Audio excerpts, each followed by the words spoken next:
రాహుల్ గాంధీ గారు వ్యాఖ్యని ఖండించడానికో ఇంకో దానికో చెప్పడం మినహా టోటల్ గా వాస్తవిక దృక్పథంతో ముందుకు వెళ్ళినప్పుడే ప్రజలందరూ కూడా హర్షిస్తారనేది వాళ్ళందరూ గమనించాల్సిన.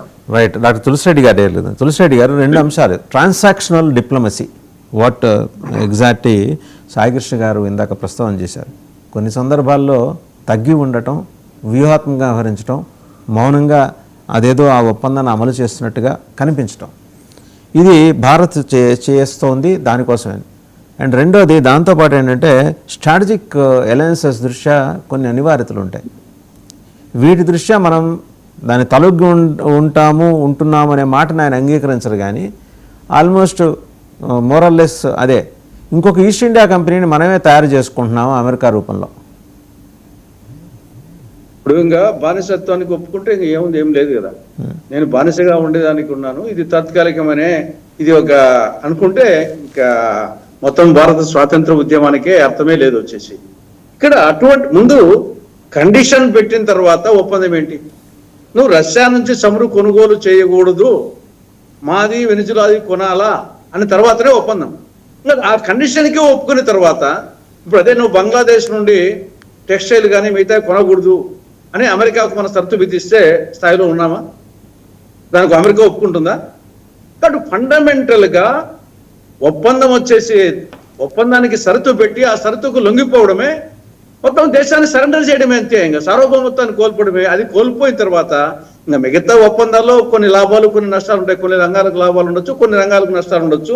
కొన్ని రంగాలకు మీరు చెప్పినట్లు ఏ రత్నాభరణాలో లేకుంటే పాదరక్షలో కొన్ని దాంట్లోకి వచ్చేసి లాభాలు ఉండొచ్చు, ఎందుకంటే గత 50 నుండి 18 తగ్గించింది కాబట్టి. కానీ ఓవరాల్గా వ్యవసాయ ప్రధానమైనటువంటి దేశంలో వ్యవసాయ రంగం వచ్చేసి ముందుగానే రైతు పరిస్థితి దారుణంగా ఉంది. ఏ పంటకు గిట్టుబాటు ధర లభించడం లేదు. మొత్తం పంట పండించిన అడిగేవాడు లేడు, కొనేవాడు లేడు. ఏం చేయాలో అర్థం కాని పరిస్థితి, అప్పుల్లో కూరుకుపోయి ఆత్మహత్యలు చేసుకునే పరిస్థితుల్లో వ్యవసాయం గురించి ఆలోచించకుండా మరింత వచ్చేసి అప్పుల్లో కూరుకుపోయే విధంగా కాంపిటీషన్ తట్టుకోలేని విధంగా చేస్తే ఇంకా ఈ దేశం ఏ విధంగా ఉంటుంది? వ్యవసాయ ప్రధాన రాష్ట్రము. మిగతా కొన్ని రంగాల లాభాలు ఉంటాయి, నేను కాదని లేదు. మొత్తం 100% అన్ని రంగాలకు నష్టమని కాదు. కానీ ఓవరాల్గా చూడాలి కదా. ఒకటి సరెండరు, రెండవది వచ్చేసి ఎక్కువ రంగాలకు నష్టం కలిగినప్పుడు తర్వాత ఈ ఒప్పందం నాకు తెలిసి నిలబడేది. ఎందుకంటే మనం రష్యా నుంచి దిగుమతి చేసే చమురు కంటే వాళ్ళు తక్కువ ఇయ్యరు, అమెరికా వెనిజులా ఇవ్వరు. మనకుండే విదేశీ మారక ద్రవ్యము అన్ని రంగాల్లో సేకరించింది ఆఖరికి ఆ ఇంధన రంగానికే పోతుంది. ఆ ఇంధన రంగంలో రష్యా మనకు తక్కువగా ఇస్తుంది, రేపు అంతకంటే తక్కువ ఇచ్చే పరిస్థితి కాదు. అంతకంటే వాళ్ళు ఇప్పుడు డిక్టేట్ చేసినట్టే వాళ్ళు డిక్టేట్ చేస్తారు. మొత్తం మన విదేశీ మారక ద్రవ్యం అంతా ఇంధన రంగానికే పోతుంది. ఇంకా పోయిన తర్వాత ఏముంది వచ్చేసి దేశానికి ఇంకా.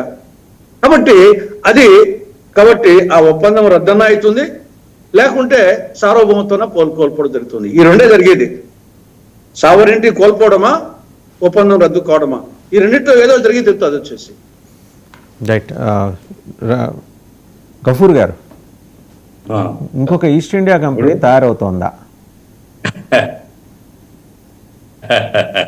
సార్ గతంలో అయితే అథెంటిక్ గా, ఎందుకంటే సాయి కృష్ణ లాగా నేను దగ్గర పెట్టుకొని చెప్పలేను, కానీ గతంలో ఇండియా అమెరికా మధ్య ఉండేటువంటి ఒక స్ట్రాటజిక్ పార్ట్నర్షిప్ అండర్స్టాండింగ్ ఉండింది. దాంట్లో భాగంగా ఏంటంటే మనం ఆయుధాలు కొంటాం, ఆయుధాలు అమెరికా నుంచే కొనాలా, ఇతర కంపెనీలు ఇతర దేశాల నుంచి కొనకూడదు.